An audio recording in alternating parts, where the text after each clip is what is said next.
America is an amazing country filled with wonderful people who do incredible things. But too often, the media and liberal politicians ignore big parts of our nation and the people who make it work. So I'm speaking with leaders and policymakers who deal with real problems every day.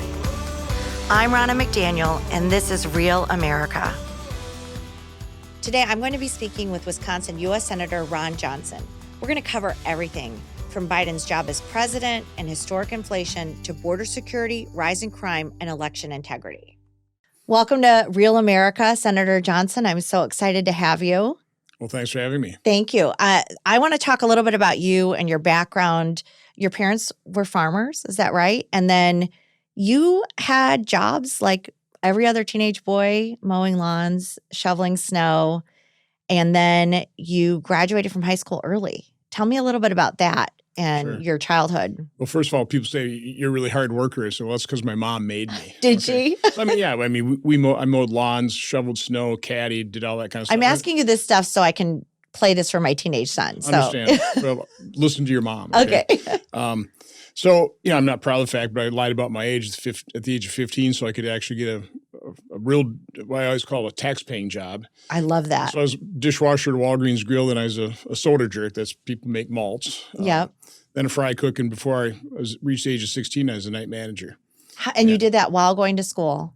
Oh, yeah. I mean, that's just during high school. And then I had a Latin teacher who knew I was pretty bored. And my first week of my senior year, I was walking by her class and she said, "Hey, Ron, get in here."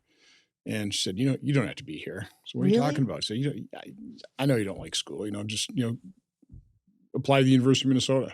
So you can do that.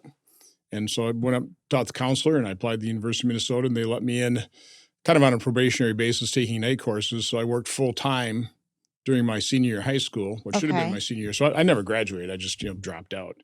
But took night courses, aced those, so they admitted me the following fall. Then I worked full time all the way through college. I took a lot of night courses, a lot of independent study, and left college with $7,000 in the bank. Now, again, you could do it back then because I think quarterly tuition was $150. Books were about $150. If you bought the used ones, which I always did, because then you'd go into the bookstore and you'd figure out which was highlighted. So they didn't gouge the students back then like they do now. No. And put them in so much debt. Because we didn't have so much government control over the student loans, and which has obviously pumped up tuition. And you met your wife while you were in college, is that right? Yes. Kind of. Yeah. I was, that was during that senior year. She was still a senior and I was and you got 3 kids and 4 grandkids, is that right? Yep. Do you love being a grandpa? Is that just the best? Oh yeah. I mean, it's all the joy, none of the responsibility. Oh, that's what my mom says. And you send them home. Well, you've always heard that grandchildren are parents' revenge on their children. and in all seriousness, listen, raising kids is hard. It is hard. It's hard work. I mean, I look at it and go, ooh, I'm glad that's over for me. It's with social media and everything and coming through the pandemic. I'm so grateful to have you here because I do want to talk about something you did before you were a senator, which is you went to Oshkosh and you started a business. Talk about the business and how that prepared you for being a senator, actually coming from that business background, which I think is lacking sometimes in D.C. Yeah. Well, I started from the ground up. I was brought over by my brother-in-law to keep the books, but I wanted to do everything. So we literally ran the equipment. It was $1.5 million piece of equipment, a big piece of plastic extrusion equipment. So we had to learn how to run it, and it was continuous shifts. So we traded off 12 to 16-hour days for the first year and a half till we trained in a crew. Drove tow motors, loaded trucks, unloaded trucks. And what was the business? What did it do? We extruded plastic sheet for packaging applications. Okay. So what the private sector taught me is the beauty of a free market competitive system, which guarantees 3 things: the lowest possible price, the best possible quality, best level of customer service. That's what free market discipline does. It also taught me what excellence is, because you're competing against it. It also taught me how hard business was. I don't think people get that here. It's hard to think of a product that somebody's willing to buy. Mm-hmm. It's even more difficult to produce it at a cost that where you can sell it at a higher price than what it costs you to produce it. That's a hard thing to do. And a lot of businesses go bankrupt because they can't succeed at it. So I think what is really lacking in Washington, D.C., whether it's the bureaucrats in the executive branch or staff members or, unfortunately, so many members of Congress they have no experience in, which means little to no knowledge of, and probably most important, no sympathy for the private sector. They just look at the private sector as their cash cow. And they also look at business people as trying to always take advantage of their employees or their customers. That's not good business. They don't value that they're job creators and community builders. Yeah, and so with the people here in Washington, they think they're the really good angels. They're going to pass all the laws, all the rules, all the regulations to make business people behave properly. And the regulations are so cumbersome, especially in a small business. So I did want to ask you, as you're watching this increasing inflation, as you're watching the gas prices top out at prices that are not just hurting the average family, but also business owners, what would that have meant for your business?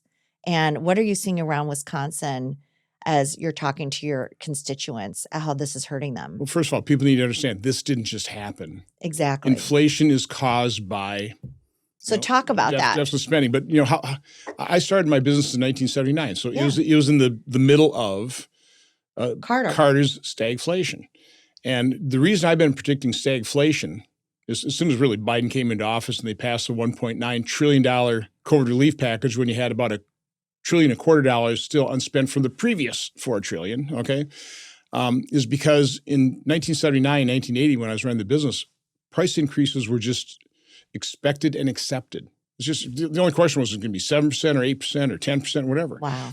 And then for the next 30 years, after Volcker and Reagan had the courage to tame inflation, and it's not easy to do. It takes real political courage. And they put the economy through a pretty steep recession to tame it.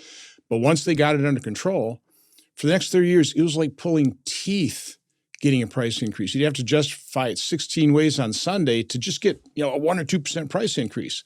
What I noticed at the tail end of the COVID recession, exactly, the start, which we understand why. The start of the Biden administration is all of a sudden those price increases were expected and readily accepted. And that was way back in early 2021. So I thought, okay, we've got a real problem here because it's starting to feel exactly like it did in 1979, 1980 when I first started our business. And it's a really bad place for this country. Through this. Yeah, you understand it. And stagflation, for people who don't understand, it's when the economy stops growing, but inflation continues. Right, yeah. Right? High inflation and very stagnant growth. I mean, even back then in the 70s, we were growing at 2%. Which is better than we just had. Which is, I mean, we actually had a 1.4% decrease in our GDP. I mean, this ought to be setting alarm bells off all over the place. And a big part of that is abandoning American energy and overstimulating the economy with too much stimulus money, and then also the increase for labor. Oh, yeah. So I call it the triple whammy. Okay. So Biden gets into office. His first shot across the bow in his war on fossil fuels was canceling the Keystone XL pipeline. First day, again, day one. They have a war on fossil fuel. They are purposely driving up the cost of energy and the cost of gasoline. They don't want to admit it, but that's their game plan. That is the result of their policy. So you have to understand that energy is a component of every product and service you buy. So everything. So that contributes to inflation. Then, of course, you print trillions of dollars of money we don't have. Okay? So you're printing money. Inflation's easily defined as too many dollars chasing too few goods. And then you use those printed dollars to make it possible for people to sit on the sidelines and not re-enter the workforce. So in Wisconsin, we're a big manufacturing state. There's not one manufacturer can hire enough people. They can't fill out their shifts, so they can't meet the demand for their products, and are even fewer products.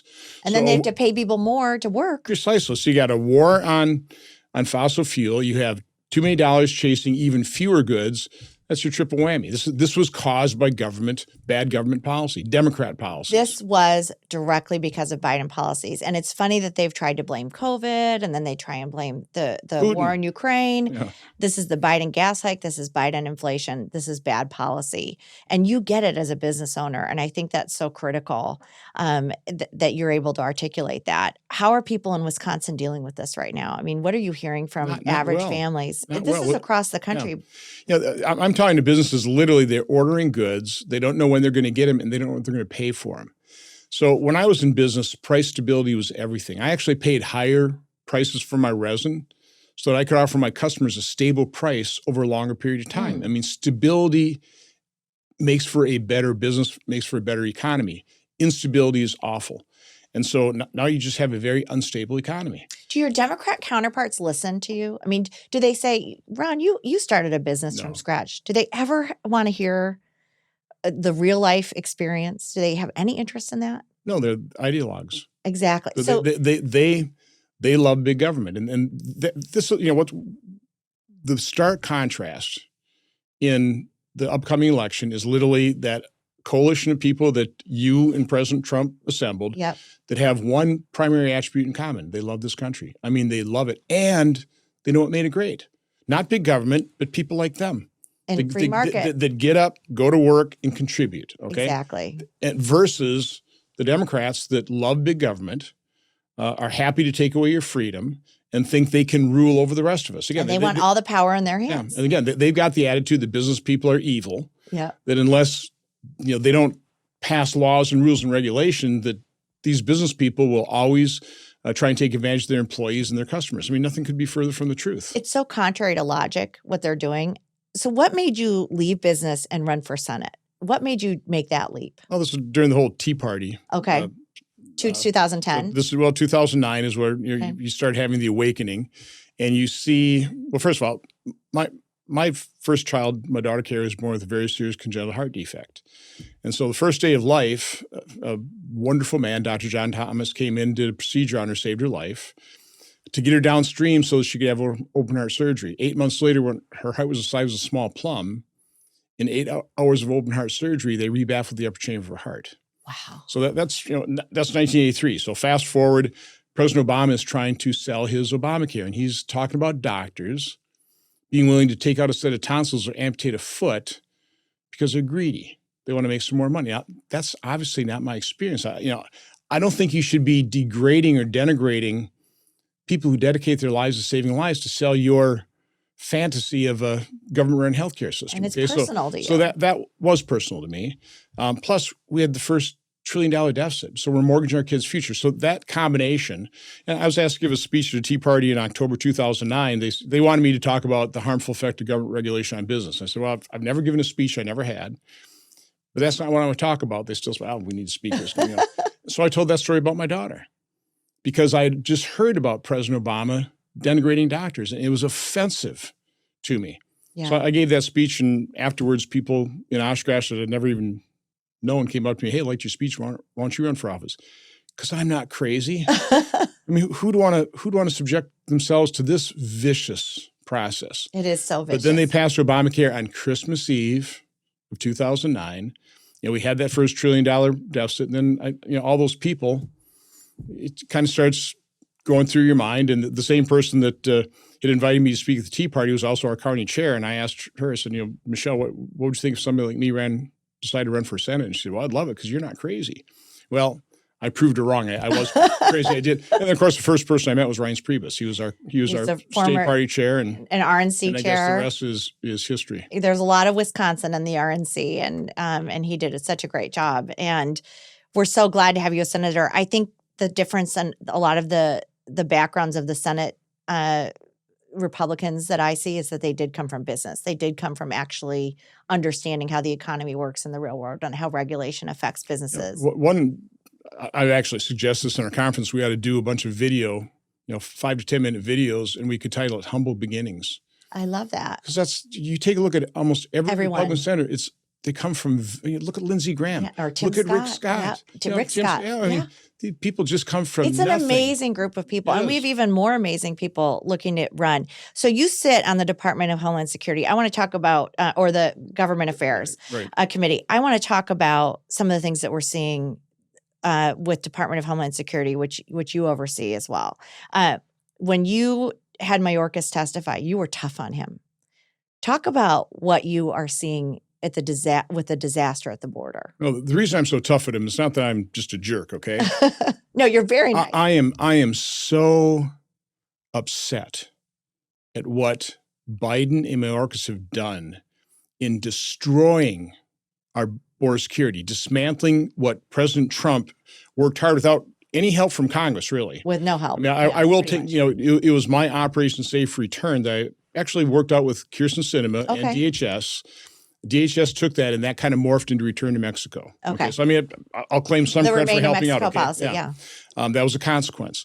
But President Trump had pretty well shut down the flow of unaccompanied children and family units exploiting our very generous credible fear standard for asylum, okay? He shut it down. And we were working with Jared on what I thought was a really good immigration bill. We would have taken the close to 100 visas down to about 6 on a merit-based system. Had President Trump won re-election, I think that would already be in law. We would have taken care of the DACA kids. We would have a functioning legal immigration system to provide our country with the workers it needs without depressing American wages. I mean, this would have all been based done on jobs and what was necessary. Yeah, Biden blew it all up. I don't know how he set back immigration reform, I don't know how many years. And of course, now we have this flow. You know, Obama's humanitarian crisis was 2,000 a day. Trump had 1 month where it was over 4,000. Basically, he was dealing with a little over 3,000 a day during the 2019 crisis. We're up to 7,000 and 8,000 people per day coming to this country illegally. And of course, last year, about 1.25 million people were processed and dispersed, or they were known gotaways. 1.25 million, that's a number larger than the size of 8 states' population. Wow. Why are they? But what is their rationale for not securing the border? They just it's beyond me. What does New York say? But in their own words, there have been plenty of Democrat political figures that have bragged about the fact they're bringing people in that they believe are going to be, beholden to them or grateful to them for coming into this country illegally, so they vote for them. Okay. I think the thing that's so interesting is they try and create this mantra or this stigma of Republicans saying it's racist to not have the borders open. And they're really pushing this right now. And I think that's wrong. This is not humane for the people coming to our country too, who are coming into our country being human trafficked, having to hide, children that are coming in unaccompanied. Not having a stable immigration policy isn't good for anybody. No, their policies are facilitating the multi-billion-dollar business model, some of the most evil people on the planet. They sell children for $84 to create a family unit. Then they abandon them in the fields. How do you think a young woman pays off her human trafficker? Well, she gets put in sex trafficking, okay, and the other human involuntary servitude. So the depredations from this enormous illegal flow, the Biden administration knows it, but they just turn a blind eye toward it. It's not humanitarian. Plus, they're not testing them for COVID or doing vaccines, while anybody coming from a plane or from another port of entry is treated completely differently. So there's no consistency in their policy. It's totally hypocritical. And let's face it, they turn everything into race. Everything. President Biden, I think 8 times during his inaugural address, said his number one goal is to unify and heal this nation. He's done the exact opposite. Exactly. I listened to President Obama talk about, there's not a blue America, there's not a red America, we're one America. And I obviously didn't vote for the guy, but I thought when he got elected, well, maybe, some good will come out of this. First African-American president, maybe he will, further our racial healing, and we can put this behind. We can actually achieve the aspiration of Martin Luther King of becoming a colorblind society, judging people by the content of the character versus the color of the skin. But nope, that didn't happen either. He exacerbated the divide. That's all Democrats do. Look what the summer riots did. Do you think that I've never seen a Democrat in the time I've been in D.C., Nancy Pelosi, Joe Biden, Chuck Schumer, all they do is double down on division. And they have not done anything to unite. Think to yourself, what is one thing they've done, one overture they've made that really has tried to unify our country? And they take every opportunity to push division. The other thing that you oversee on government affairs is this new Ministry of Truth that came under Department of Homeland Security, heavily criticized. They just suspended it. But talk to me about what this truth ministry would be, big tech censorship, which you've been very outspoken on, and what this means for the American people and freedom of speech and freedom of thought, which is a cornerstone of our country. Well, fortunately, we just heard that they suspended it. Fortunately. But only under pressure from conservatives. It was very Orwellian. I mean, it was the Ministry of Truth. Our First Amendment says Congress shall make no law abridging freedom of speech. And we have made no law. And so that government, the disinformation governing board would have been obviously abridging free speech. So it's unconstitutional. clearly, but they're brazen. Ron, part of the problem we have is that we don't have a unbiased media. Obviously, No. Okay, they're not journalists. Most of them, they're advocates. Their opinion for the radical left. Exactly. And so Democrats can do just about anything with impunity and get away with it. They never get challenged. I remember Obama one time actually got a tough question from one of his allies in the media, and he was like shocked. He just, his face. If you ask Joe Biden, do you not know who I am? You're not supposed to do this. Biden will yell at them. He'll just scream at a reporter if he asks him a tough question. Yeah. It's crazy, but it's so true what they've done to suppress free speech. And you've been very outspoken. I'm gonna flip back to Wisconsin a little bit and talk about something that I think we're seeing across the country, but we're seeing it in Wisconsin too, which is this rise in crime. With the embracing of the defund the police movement, cashless bail. We've seen Milwaukee have crime. We saw what happened in Waukesha last year. Talk about how this directly comes from Democrat policies. Yeah. Well, the result of Ferguson, then also the summer riots, was police were under assault. Mm-hmm. And listen, there are some bad apples, but the people who hate the bad apples in law enforcement the worst are other people in law enforcement. Okay, it's a tough job. It's a really they are tough risking job. their lives. They lose their lives trying to keep us safe. But when you have one side of the political aisle pinning a target on your back, saying they want to defund you, and then actually defunding you, making sure that cameras are taking pictures of you whenever you're dealing with a really tough criminal, Yeah. and again, there's physical components to it, okay, and it's going to look bad because so you could lose your job or you could be put in jail for just trying to defend yourself. That dispirids the police, and so the police take a step back. They stop policing. And then who gets hurt the most? People in the inner city. Yeah. People, the lower end of the income spectrum. They're the ones that are the victims of crime. Thousands and thousands of murders. I think last year, 17,000 murders. It's so wrong. I mean, every murder is a tragedy, but they all, the Democrats just focus on the very limited number of, police killings. And, there's plenty of police killings of white people too.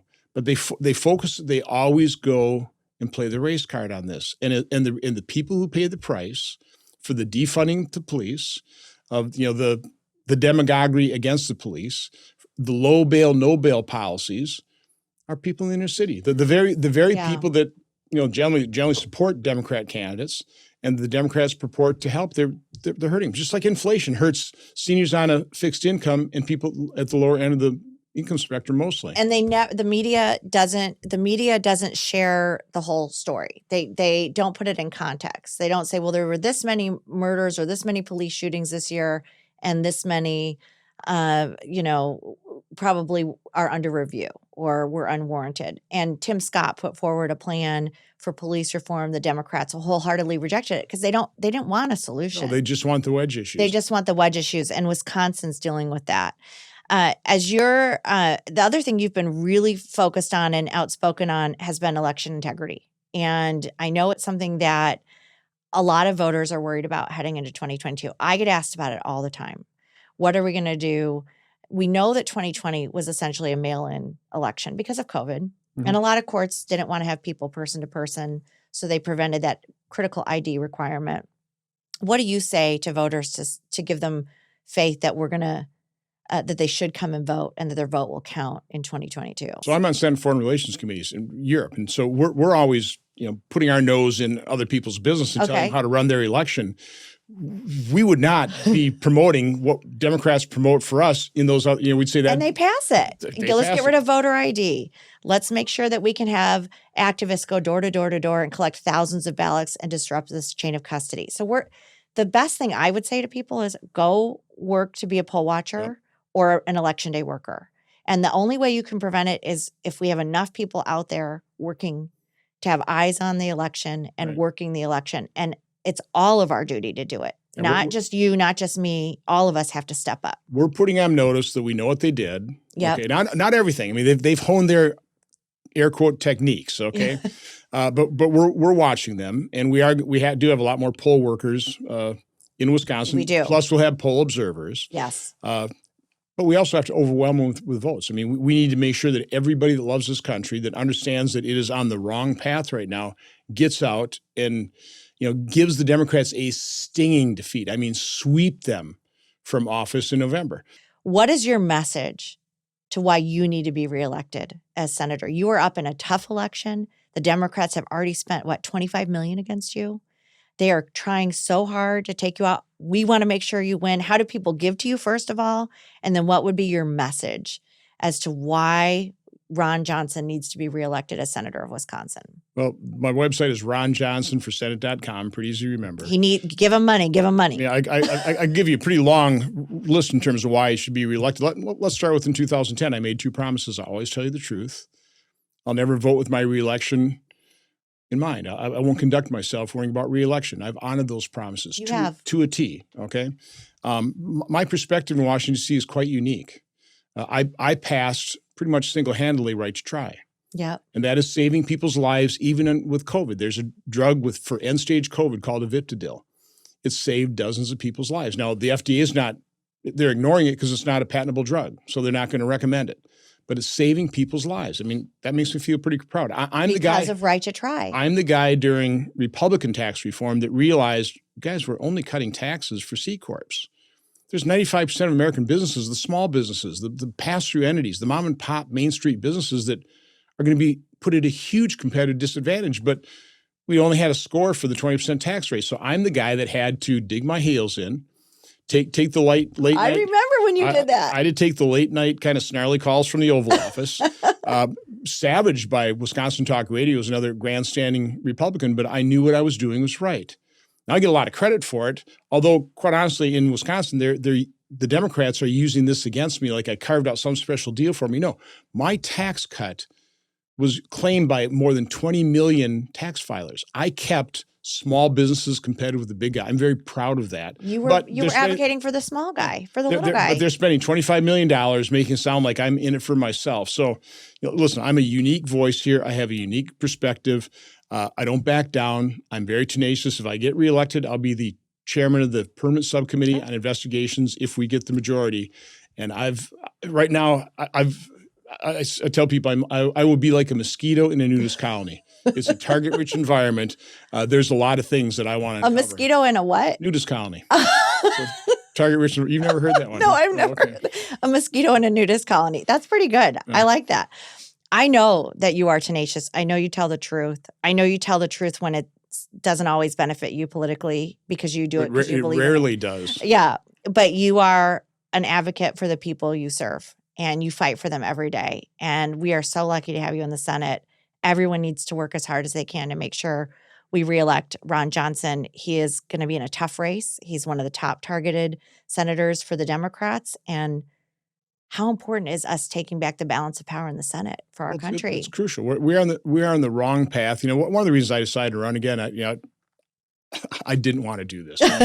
I was happy 12 years and go home. Okay, and my wife really didn't want me to do this, but we're both patriots. And when we started opening up after COVID, as I'm going around the state, and people are literally coming up to me with tears in their eyes or streaming down their cheeks. So you got to run. You got to help us save this country. Okay. And now that I've decided to run, now it's just, we have to save this country. The tears haven't gone away. So, I stepped up to the plate during the Tea Party movement. I feel the concern is maybe an order of magnitude greater than it was in 2010. I agree. People are concerned. And to me, this crosses partisan lines. I know there are all kinds of Democrats, independents that love this country. They have to open up their eyes. They have to understand what their leaders are doing. Again, fundamentally transforming this nation, open borders, record inflation, high gas price.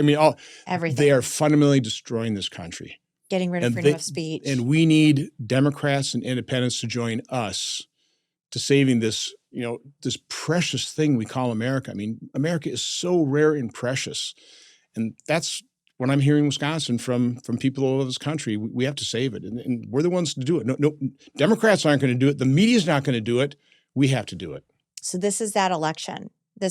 We say it all the time, this is the most important election this really is that election. I feel that. I know the angst is out there. I feel it too in my own family, my brother can't get baby formula right now. I mean, the list of crises that we've dealt with under this administration, it's astounding. So I'm so grateful for you. I feel your love for this country. Thank you for stepping up and serving and leaving a successful business and doing what you do in Wisconsin.